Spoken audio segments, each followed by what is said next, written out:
Fala galera, bem-vindos à entrevista número 1, né? E como que esse quadro funciona, né? Eu trouxe um amigo aqui, o Lucas Loami, e ele vai me ajudar a entrevistar um dos alunos aqui da comunidade DS, o Jorge. Então, só para dar um background rapidinho do Lucas, o Lucas, a gente é muito amigo, a gente trabalhou na Isinvest juntos, como cientista de dados. Depois eu fui para a Amaro, o Lucas ele seguiu para a B2W, depois ele trabalhou na Luiza Labs e hoje ele atua como cientista de dados lá na Wildlife. Então, desde aquela época já a gente troca muita ideia sobre DS, a gente conversa muito sobre isso. E aí, como parte aqui da comunidade DS, eu queria trazer um pouco da experiência de uma entrevista prática, né?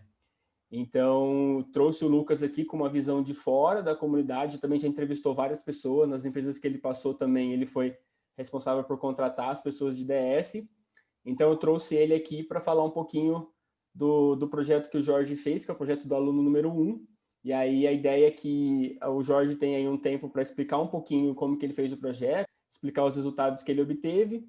E a gente vai dividir isso aqui em 10 minutos de uma apresentação mais pessoal, depois a gente faz uns 40 minutos da apresentação do projeto, e aí mais uns 15 minutos para fechar essa entrevista aqui com eu e o Lucas perguntando algumas dúvidas para o Jorge, tá bom? E aí, Jorge, quando você estiver pronto, pode compartilhar a tua tela e eu vou marcando o cronômetro aqui para a gente poder respeitar esses limites, tá bom? Tranquilo. Eu começo me apresentando agora. E aí a galera que está assistindo, se puder mutar o microfone para não desconcentrar o Jorge. E aí, Jorge, é contigo. A hora que você quiser compartilhar, eu já vou começar aqui. Beleza. Então, vamos começar então. Jorge, fala um pouquinho, cara, um pouquinho de você, você está estudando, você é formado. Conta um pouquinho aí. Quem é o Jorge? Tranquilo. Então, eu sou o Jorge, eu tenho 22 anos, eu sou estudante de Engenharia Eletrônica, sou de Recife, e atualmente eu estou estagiando na Fiat, na área de manutenção, mais voltado na área de mecânica, pelo fato de eu ter feito o curso técnico também em mecânica. Diante do cenário da pandemia e da situação que eu estava na fábrica, eu via que as pessoas utilizavam muito Python para poder controlar as coisas e para coletar os dados. E eu vi uma oportunidade de poder aprender e me diferenciar também, poder ajudar em outras áreas. E como objetivo, assim, no início da pandemia, eu decidi, cara, eu quero aprender Python, só que eu não fazia a mínima ideia se... na verdade, eu não sabia que existia a ciência de dados com esse nome exatamente.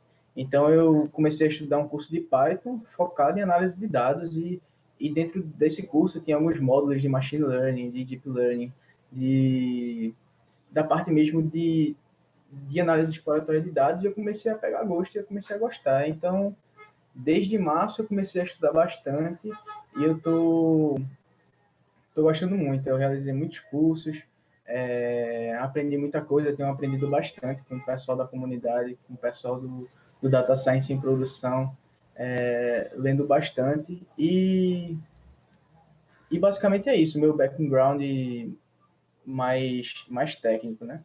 Como o Megrão disse,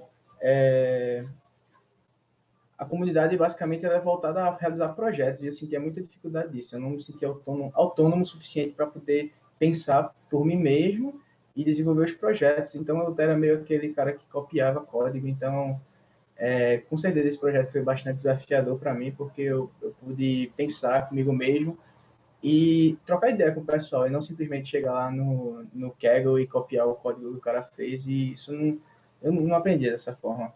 Legal. Então, tenho crescido bastante.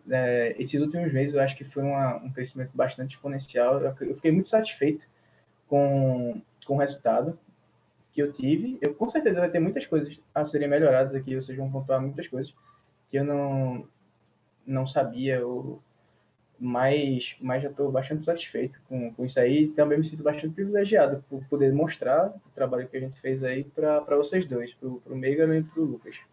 Legal, Jorge. Cara, e o que você gosta de fazer, assim, Jorge, nas horas vagas, assim? Cara, eu gosto de viajar, viajo bastante, toco instrumentos, eu toco guitarra, toco violão, gosto de cantar, canto na igreja que faço parte, eu saio bastante com a galera, velho. gosto de jogar bola, velho. Jogar bola é a parada que é sonho de criança, né, tá ligado? Com certeza. Aí já tem um espaçozinho reservado. Sábado, 7 horas da manhã, já tá lá no campo jogando bola, peladinha com os amigos. Gosta de sair pra comer pra caramba, velho. E, e gosto de estudar, velho. Gosto de estudar. Eu sinto Legal. prazer nisso, eu acho legal. Bacana, Gosto bacana. daquele. A rotina tá puxada, o cara pode dar uma sentada para dar uma estudada, para aprender, não para simplesmente cumprir metas, mas para absorver o que é que você. Eu aprendi muito a estudar só nessa pandemia, a estudar cada vez mais só. Né? Mas é basicamente isso, velho. Legal, Jorge. E, cara, que são os projetos assim, que você está trabalhando, assim, que você mais gosta, assim, de ciência de dados? Se pudesse resumir, assim, três coisas que você mais gosta de ciência de dados. Cara, primeiro ponto, eu acho sensacional o fato de você, a partir de um algoritmo, você transformar esse algoritmo em dinheiro para a empresa ou em vidas, sei lá. Vamos, nesse caso aqui, a gente vai lidar com dinheiro e com vidas. Eu acho isso sensacional, porque esse é o futuro que já está no presente, que a gente ouvia falar há 20 anos atrás, e a gente está podendo presenciar isso agora, e é muito legal você, a partir do machine learning também, que é você fazer uma máquina pensar como um ser humano, e eu tenho me interessado bastante agora também pela área de deep learning, mas eu acho que o ponto mais legal da ciência de dados que eu acho é a análise exploratória de dados. Talvez seja a parte que eu fico mais assim, poxa, que massa, Que legal. montar um bocado de gráfico e ver o comportamento das coisas. Gosto muito. Legal, Jorge. Quer perguntar alguma coisa, Lucas? Cara, é legal assim, você ter falado que você está explorando bastante ainda e tal. O que você acha que foi assim, a maior conquista que você já teve até hoje? Assim? Não precisa ser necessariamente dentro da parte de ciência de dados, mas alguma coisa assim que você tenha feito e você se orgulhe muito. Assim. Interessante. Foi quando eu tinha, deixa eu ver, 17 anos. Minha mãe perdeu o emprego e eu tive que começar a trabalhar para poder ajudar em casa. Eu acho que isso foi um ponto que foi muito bom para mim, né? Tanto que eu atrasei a faculdade, que eu não consegui entrar na faculdade porque eu estava trabalhando e eu estudei por conta própria. Eu estudei no Instituto Federal de Pernambuco. Terminei e ficava lá. Tipo, fiz o curso técnico e fazia o curso técnico tipo, até 5 da tarde e ficava, tipo, eu trabalhava de 7 às meio-dia, estudava de 1 às 5h40 e ficava na biblioteca de 6 às 11 da noite. Aí consegui passar no Enem e eu acho que isso foi muito bom, tipo, eu amadureci muito desse ponto de vista mais pessoal, né, de conquista, assim. E basicamente é isso, velho. Legal. Eu acho que só para fechar assim, você tem uma ideia assim do que você quer construir assim para sua vida assim, tipo, eu entendo que você está estudando, que é um cara que gosta de estudar, que é um cara que está descobrindo as vantagens da parte de ciência de dados, se dedicando muito. Você é um cara que aparentemente tem uma resiliência muito boa, né, pelo que você acabou de contar essa história, mas beleza, onde você quer chegar? Tipo, onde toda essa sua experiência você quer que ela te leve? O que você quer construir para si? Boa pergunta.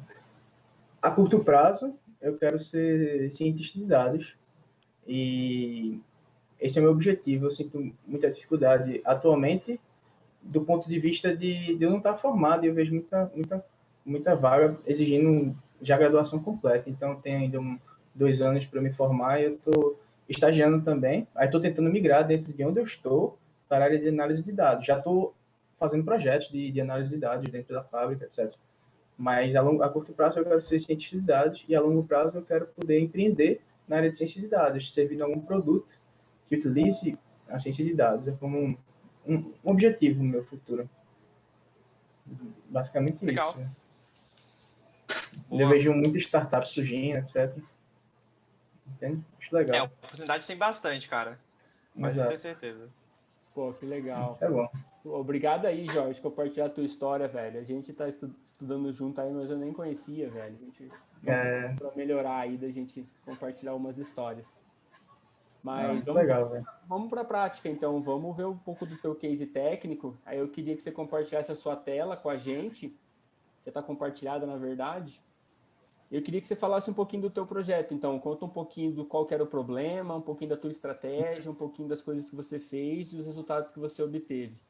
E lembrando aí que eu vou Ok, ter uns 40 minutos, e aí eu vou lembrando você de tempos em tempos aí, para você poder também se orientar um pouquinho pelo tempo, tá bom? tá ok, fechou. Pode ir Só lá, dizer então, como deve contigo. começar. Então, basicamente o projeto, ele proposto pela comunidade, foi resolver um problema de uma empresa, um problema real, de uma empresa chamada Cardiac Diseases, em que basicamente o problema dela consistia em prever doenças cardiovasculares. E ela lucrava a partir disso. Então, eu vou abrir um pouco mais aqui, certo? Porque aqui vai estar um contexto do problema, certo? Onde esse problema, eles ganhavam dinheiro em cima de cada diagnóstico. E cada diagnóstico custava para eles mil dólares, certo? Só que para eles lucrarem em cima disso, eles precisavam ter uma acurácia acima de 50%. Por quê? Se eles tivessem uma acurácia, não, perdão, eu escrevi aqui errado, a precisão de 50%. Porque se tiver de 50%, o cliente não pagava, então teria que ser acima. Como eu coloquei aqui, o preço ele iria variar de acordo com a sua acurácia. Ou seja, a cada 5% de precisão, eu estou confundindo, acurácia e precisão iria aumentar $500 por, por diagnóstico. Então, qual era a situação? O problema é que o baseline dele variava entre 55% e 65%, e era muito instável, então eles não conseguiam ter um cash flow, não conseguiam prever um cash flow, e isso gerava bastante problema, então eles precisavam ter um modelo mais estável, um modelo mais confiante, e, consequentemente, esse modelo salvaria mais vidas. Então, o objetivo, basicamente, daqui seria aumentar a nossa precisão para aumentar o lucro e também salvar mais vidas. A gente também tem que levar em consideração isso nesse contexto de problema, certo?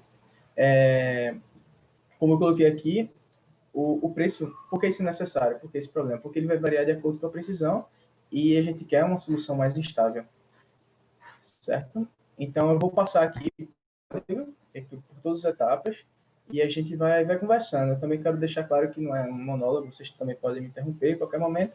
A gente conversa para ser um diálogo mais, não ficar Legal. apenas Boa. falando aqui, certo? Então, esse problema ele consiste em algumas etapas que eu coloquei aqui no índice. Eu fiz a análise descritiva, criei features, filtrei variáveis, explorei os dados, fiz o balanceamento, preparação, feature selection. A gente fez todos esses passos e a gente vai elencar cada um, certo? Para começar, eu coloquei aqui, você não sabe nada sobre doenças cardiovasculares, pressão sanguínea, colesterol, glicose, mas para quem não tem conhecimento, poder entender um pouco do contexto. O que é uma pressão alta, o que é uma pressão baixa, quando de fato ela é alta, quando de fato ela é baixa, até também para eu me guiar durante o processo, eu coloquei algumas tabelas aqui que ficou fácil de consultar. Aqui, colesterol, algumas tabelas, glicose, etc. Mas para quem não tem conhecimento, como eu não venho de um background de saúde, eu não fazia a mínima ideia, então eu precisei estudar, pesquisar um pouco, etc. Então, vamos começar propriamente dito no nosso código, certo? Vou abrir cada seção aqui e a gente vai conversando. A seção de imports aqui basicamente consiste nos pacotes que eu utilizei para resolver o problema. Seria os pacotes de manipulação de dados, de visualização de dados, o próprio scikit-learn a gente usou bastante, os métodos de balanceamento, MLearn, e alguns pacotes auxiliares que foram muito úteis durante a resolução. Aqui também, helper functions foi algumas funções criadas para a gente, durante o processo, para deixar organizado tudo em apenas um lugar, eu optei por colocar aqui. Criei aqui do Point Bizarro, que é uma correlação. Futuramente eu vou explicar. E aqui vamos começar, de fato, carregando nossos dados. Coloquei um sumário das variáveis que nós temos, idade, altura, peso, gênero, pressão. E como a gente pode ver aqui, a gente tem somente variáveis numéricas, algumas variáveis ordinais, binárias, e essa aqui é o categorical code, mas na verdade ela é um ou dois, então é numérico. Então, eu li o dataset e comecei a minha análise descritiva. Essa análise descritiva consistiu em verificar o tamanho, tipo, checar valores nulos, etc. Antes de começar qualquer tipo de problema de machine learning, a gente tem que ver se de fato a gente consegue resolver esse problema, se a gente tem dados suficientes para resolver esse problema. Então, eu printei aqui a dimensão do nosso dado, que possui 70 mil linhas e 13 colunas. A gente consegue trabalhar com essa quantidade de dados, e printei os tipos de dados. Como a gente vê, só temos tipos inteiros e tipos reais, floats. Verifiquei os valores nulos, coloquei aqui a proporção, como a gente vê, não tem nenhum valor nulo, o que é bom. Isso poupa trabalho, porque evitaria a gente ter que talvez até imputar um tipo de viés, então ficou fácil. E mudei alguns tipos de dados. Como a gente pode ver aqui, eu converti a minha coluna age para age year. Por quê? Essa coluna age estava do tipo days, ou seja, o cara tinha 18 mil dias. Então, eu não faço a mínima ideia de quantos anos são 18 mil dias. Então, eu transferi para year, age year. E converti ela para um inteiro, para poder arredondar, porque fica mais fácil na hora de plotar os gráficos. E mudei o ID para um object.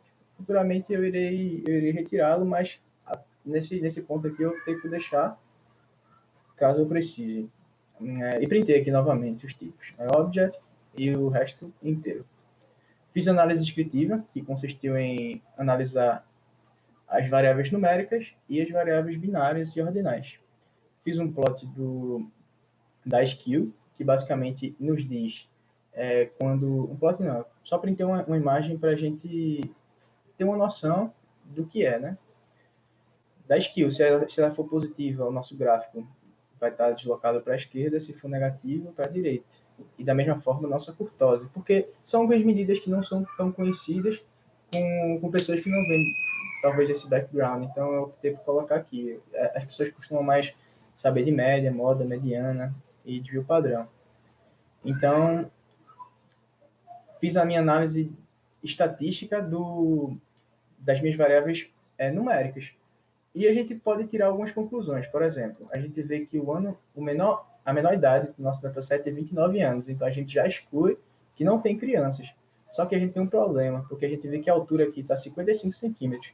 Não é muito comum a gente ver uma pessoa de 55 centímetros, dado que a menor idade é 29 anos. Não tem crianças.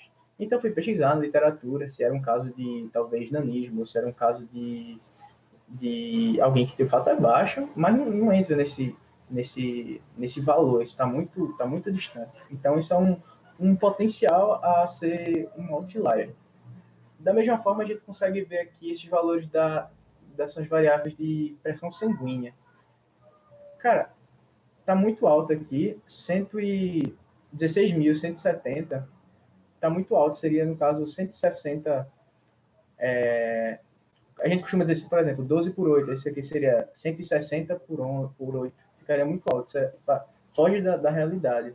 E pelas tabelas isso não faz muito sentido, então talvez tenha sido algum tipo de erro aqui de input, ou a unidade diferente, eu não sei, mas a gente pode tirar a conclusão de que é um valor suspeito, a outlier. Da mesma forma, o nosso valor de pressão baixa.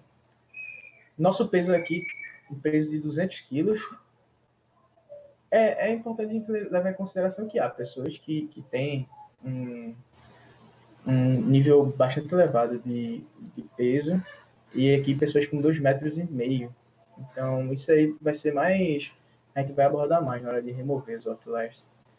Aqui que a gente pode ver que tem uma curtose muito alta, aqui também muito alta, e uma skill deslocada bastante para a esquerda, como a gente pode ver esses gráficos.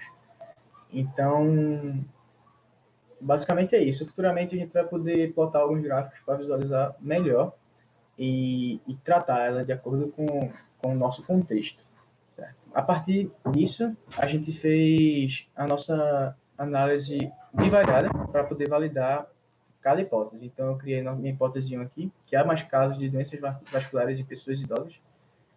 E eu plotei alguns gráficos, um gráfico de barras, um gráfico de regressão e um gráfico de correlação. A gente pode ver aqui que há uma tendência crescente a partir desse gráfico de regressão, só que a gente vê que não há um crescimento assim certinho, porque talvez tenha mais gente com com idades ímpares do que com pares e achei interessante. Pode ver aqui que aqui aumenta, aqui é baixa, aumenta, baixa, aumenta, baixa e é relevante. Mas aqui a gente também pode ver que a correlação entre elas é uma correlação positiva, uma correlação razoável, e a gente consegue validar que, à medida que ao avanço da idade, há a maior presença de doenças cardiovasculares. Nessa hipótese 2, eu optei por dizer que a presença de doenças cardiovasculares não vai depender diretamente do gênero. Só que, plotando aqui o gráfico de contagem, há muito mais pessoas, ao dobro de pessoas do gênero 1 em relação ao gênero 2. Só que esse gráfico aqui é apenas pessoas com doenças cardiovasculares. Também há o dobro de pessoas do gênero 1 em relação ao gênero 2 com doenças cardiovasculares. Então, eu não posso dizer que não vai depender do gênero, porque os dados dizem que há mais pessoas com doenças cardiovasculares. Talvez seja um viés, talvez, mas eu acho que isso é um ponto a ser explorado, realmente. Na terceira Jorge, hipótese... só te interrompendo, já está com 20 minutos. Se você quiser pular para os próximos, pular a parte da validação das hipóteses e continuar, eu acho que é legal. Acho que deu para ter uma ideia já de como você validou. Certo, tranquilo. Vou ver só mais uma hipótese aqui, por exemplo, uma que eu acho interessante. Pronto, isso daqui. E já pulo para outra. Essa parte do índice de massa corporal, a gente vê que há muito mais gente com doenças cardiovasculares que estão acima do peso em relação às pessoas normais.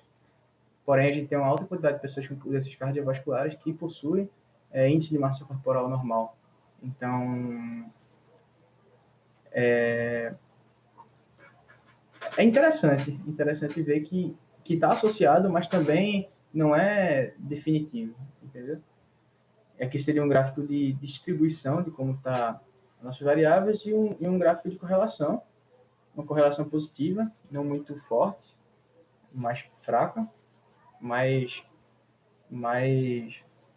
aqui eu consigo plotar o sumário das hipóteses, plotei a hipótese, a conclusão e a relevância para ela.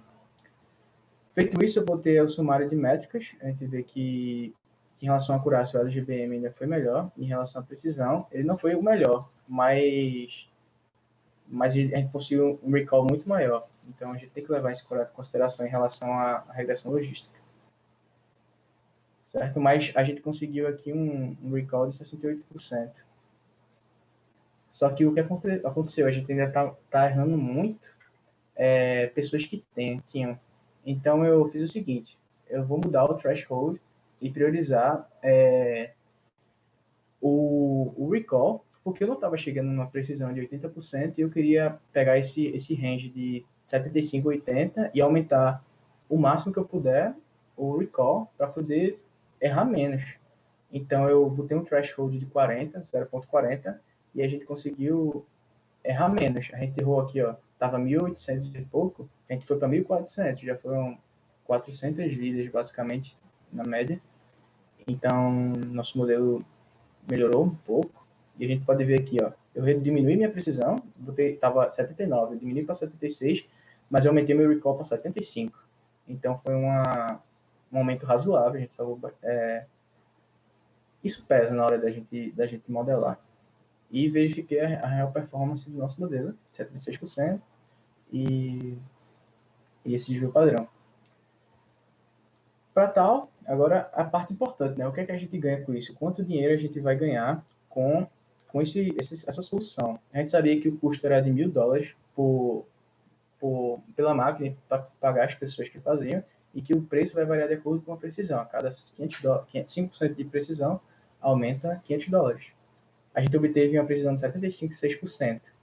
5% acima de 50 é $500. 25% acima de 50 é $2.500. Então, a gente deixa de gastar $1.000 com custo e começa a ganhar 2.500 por diagnóstico.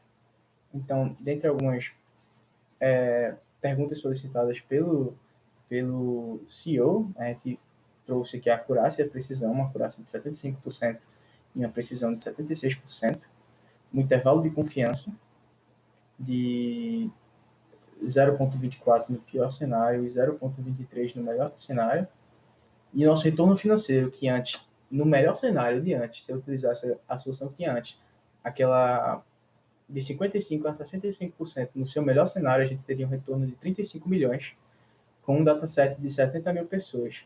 No melhor cenário, com a nossa solução, com uma precisão de 76%, a gente teve um retorno financeiro de 175 milhões. Então, foi um aumento muito grande. Basicamente, foi isso. Legal. Obrigado pelo tempo de vocês. Cara, ficou muito legal, Jorge. Muito bom mesmo, assim. E aí agora eu queria abrir um pouquinho para as perguntas. Anotei algumas coisas aqui, tenho certeza que o Lucas também. E aí, se você começasse, Lucas, puxasse um pouquinho aí as perguntas que você tem sobre o projeto do Jorge. Cara, primeiro, parabéns. O projeto ficou bem completinho, ficou bem legal. Eu tenho umas perguntas um pouco tricky aqui. Eu vou começar com uma delas, né? Cara, qual que é o problema do one-hot encoding e do ordinal encoding? Tipo, qual que é a limitação deles? O one-hot encoding, o problema é que se eu tiver uma feature com muita, por exemplo, eu tenho um número de lojas, eu tenho 100 lojas, e se eu criar o one-hot encoding, eu vou criar mais 100 features, e isso vai cair na maldição da dimensionalidade, isso não vai performar muito bem. E o one-hot encoding, a gente basicamente cria níveis classifica em níveis, por exemplo. Eu apliquei o one-hot encoding one-hot encoding não, label encoding, calma, ordinal encoding, estou perguntando, foi? Ordinal encoding. Isso, Nos níveis de pressão sanguínea, por exemplo, normal, alto, hipertenso, etc. Porque ele vai levar em consideração essa situação. Ele leva em consideração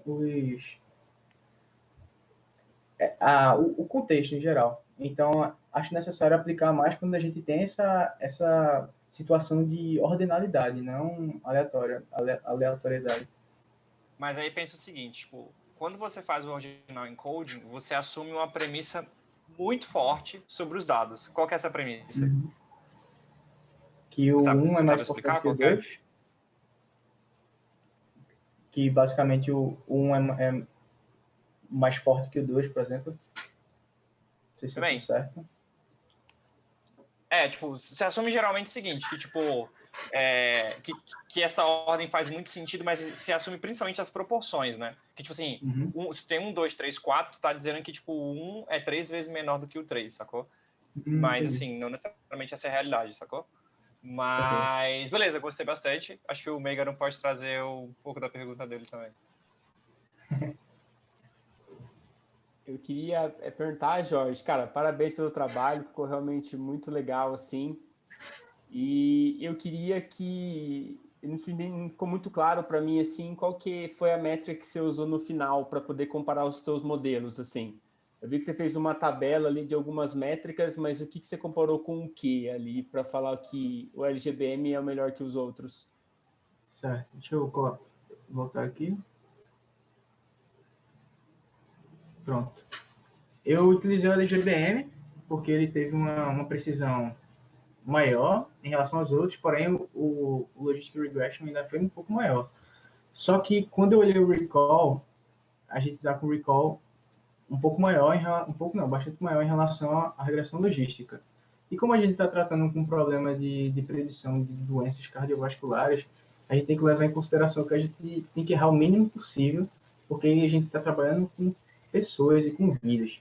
Então, eu levei em consideração a precisão, mas eu também levei em consideração o recall. Certo? Na prática, se eu fosse, por exemplo, um clínico geral, eu não sei o que é precision nem recall.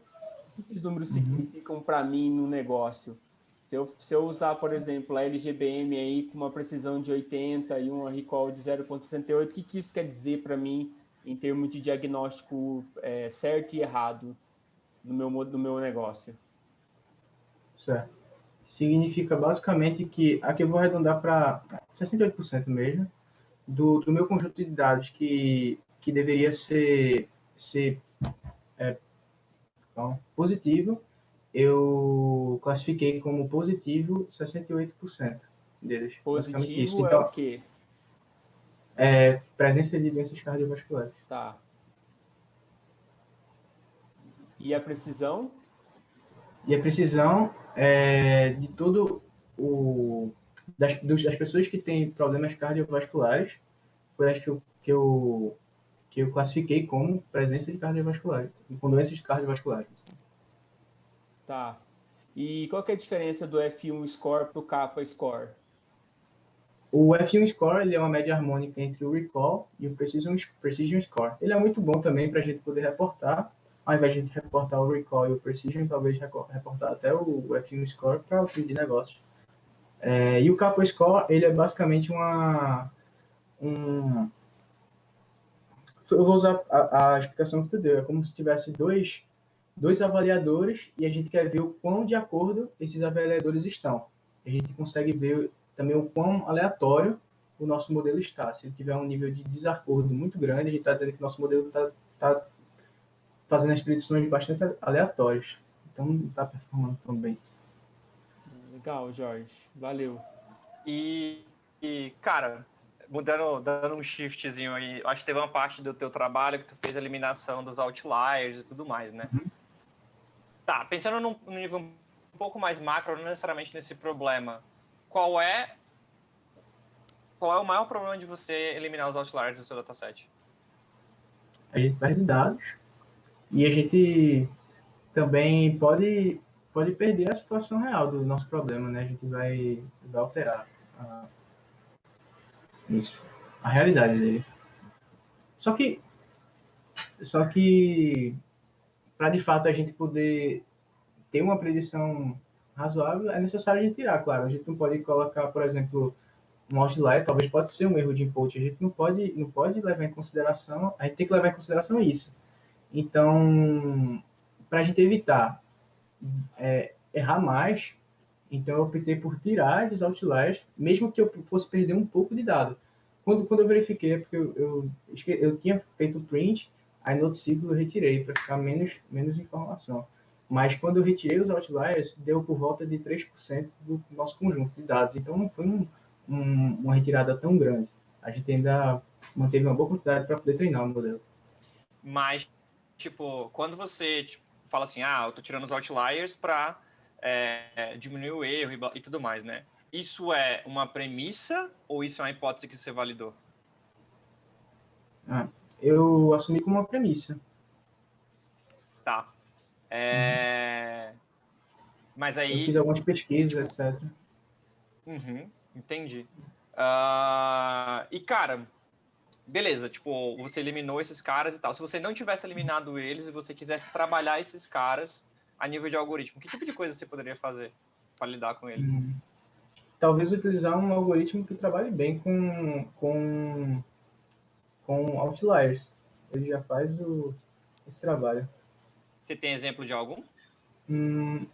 Modelos de árvores, talvez. Legal. Quer trazer uma nova pergunta, Megro? Senão ainda tem um bocado aqui. Vou trazer mais uma. Eu queria perguntar para o Jorge se ele tivesse que me dar um insight para o meu negócio, para eu poder melhorar a Coraça, melhorar o meu negócio em si, do tipo ser mais rentável, diminuir o custo.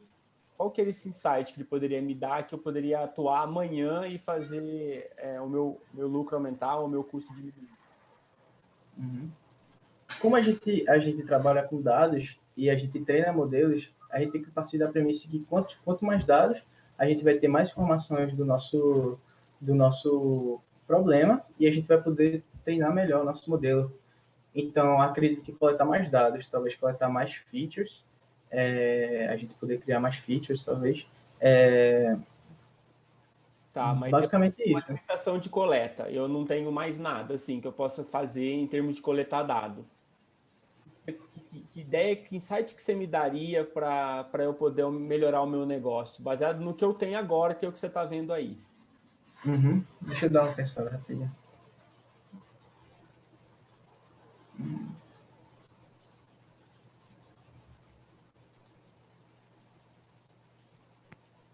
Lembrando que insight não é só para melhorar a acurácia do modelo.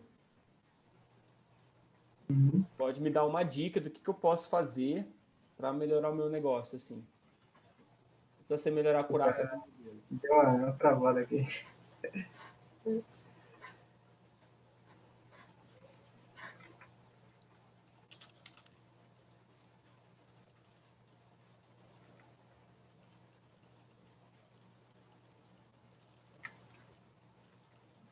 Caramba, velho.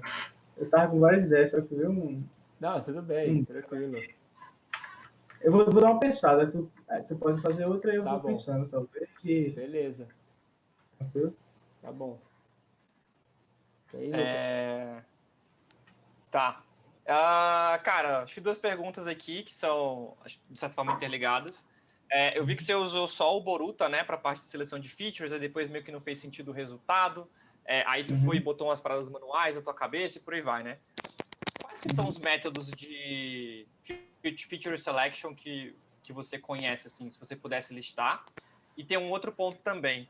Eu notei nos teus dados, aí eu posso não ter entendido bem o teu report, que você considerou a feature gender e a feature gender 01 e gender 02. Por que você considerou elas numa parte do teu report? Então, acho que tem esses dois pontos. Tu tá falando do. Deixa eu retornar aqui. Certo. Primeira pergunta do seletor de features, certo? Eu apliquei muito o RFE, que seria o Recursive Feature Elimination, se eu não me engano. E comecei a aplicar agora o Boruta Feature Selector. Eu estava aplicando outro que eu não me recordo exatamente o nome. Mas, no geral, eu aplico geralmente ou o Boruta ou o RFE. E para... Você consegue enxergar outros métodos que poderiam ser usados também? Eu poderia considerar, talvez, botar a importância das variáveis como um seletor de features, utilizando a Random Forest. Seria... Aqui, no caso, eu utilizei meio para também verificar o acordo entre o que eu imaginava, que eu tinha tirado da análise exploratória, etc., para o que os algoritmos me dizem. Porque a gente não pode levar em consideração somente o algoritmo, a gente tem que entender que tem um contexto por trás e que o cientista de dados ele não está totalmente submisso ao algoritmo. A gente também pode pensar junto com ele. Certo? Então, eu geralmente utilizo essa Feature Importance, RFE e o Boruta. Beleza. Certo? Tu poderia repetir novamente o do gênero? Porque naquele gráfico que tu mostrou de barras, que tem as features, se tu olhar, tem as três últimas, eu acho que é gender, gender 1, gender 2, sacou? Tipo, você esqueceu de tirar a gender ou gender 1 e gender 2 tem um significado que eu não consegui captar? É porque no dado gender, o dataset veio como 1 e como 2, ele não veio tipo homem e mulher, nem masculino e feminino. Então eu criei duas features, gender 1 e gender 2, tipo, gender 1 seria para o 1 e gender 2 seria para o 2. Só para aplicar o One Hot Encoding. Mas aí, tipo, tu esqueceu de tirar, né? O gender? Não, mas beleza, era mais pra entender alguma razão que eu não tinha entendido do porquê disso, sacou? É porque tá aqui, ó, gender. Tá vendo? 1 e 2. Esse é Sim. como veio. Eu posso ter esquecido, mas como eu selecionei a partir do... Eu selecionei manualmente depois as features, eu não levei ela como importante para o nosso modelo. Beleza. Bom, eu tenho mais uma pergunta, e aí acho que dá para fazer mais uma, Lucas, e a gente já termina, que daí já vai dar o nosso horário. Mas eu queria perguntar pro Jorge como que ele fez como que ele encontrou os melhores parâmetros para o modelo. Como que ele chegou naqueles valores lá para poder testar e encontrar qual que é o melhor. Qual que foi a lógica aí? Tá bom. Ô Lucas, se você tiver, a gente fecha com a tua pergunta, senão a gente já fecha. Eu tinha mais uma assim, mas eu acho que talvez seja mais legal a gente traçar talvez algum comentários no final. Perfeito. E aí a gente meio que sumariza tudo, né? Legal. Então, tá bom, galera. Queria agradecer aí, Lucas, por você vir aí, cara, tua disponibilidade. Você é sempre um cara super disponível para ajudar. Queria agradecer ao Jorge também pela coragem de enfrentar a gente. Eu acho que é um O belo primeiro, né? teste.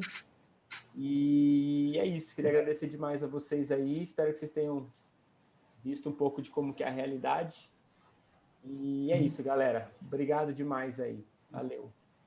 Eu queria Valeu. agradecer também por dedicar o tempo de vocês aí em ver o projeto. Acho que é muito legal essa experiência e também é muito importante ter esse feedback, ter uma visão um pouco mais de longe, porque a gente tá tão...